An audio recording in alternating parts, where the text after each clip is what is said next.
In the very previous video, I spoke about what makes a brainstorm effective.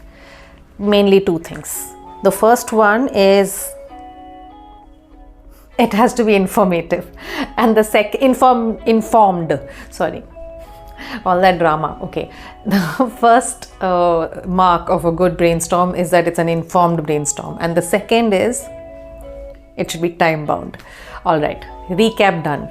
Now I'm going to talk about certain tools that strategists use. There are multiple, and people also keep inventing new tools, and these are not rigid. You can play with them. They are fluid, as there's a chapter in my book on fluidity as well.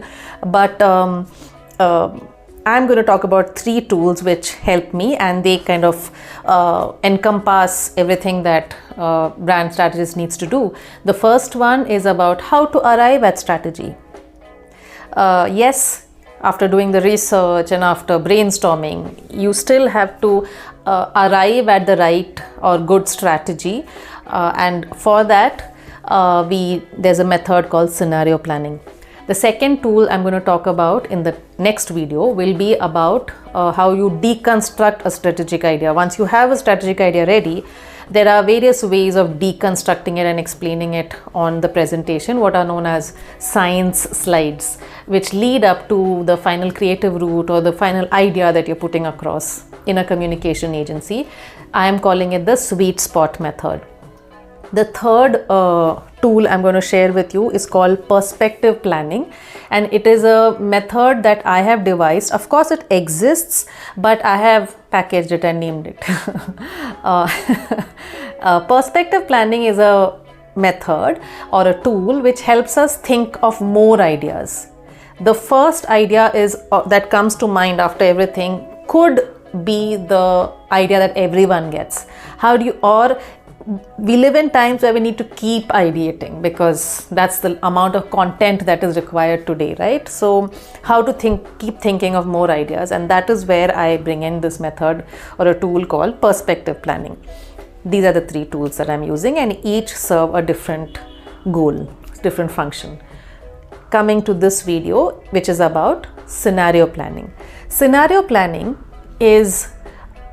works on the premise that we cannot predict the future, and when many people superimpose the current realities into what's going to happen, or have a very deterministic view of the future, that this will never happen, work from home is never going to be a possibility, or people are not dying, come to office. It's very easy for me to explain what Peter Schwartz explains in his book called The Art of the Long View in 1991, and the book is so relevant today, way more than it was then. But what the advantage I have is that humanity has been through the pandemic together, and we all know, and this I don't have to convince you so much about, or nobody has to convince us so much about the importance of scenario planning. So let me tell you about the book, The Art of the Long View, Path to Strategic Insight for Yourself and Your Company. What I love is that it says for yourself as well. So when we become adept at brand strategy, it helps us in strategizing for the self as well. And again, this becomes so relevant in today's times. This book was first published in 1991, but the idea of the personal brand has come up now. So now it becomes relevant all the more to think of scenario planning even for yourself, for your career, and for the brands you're working on, or for the business that you're running. So that's what this book is about, which I highly recommend.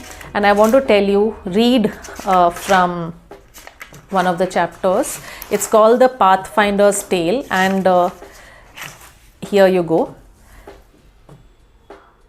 Every year, every decade, we are surprised by social or technological upheavals that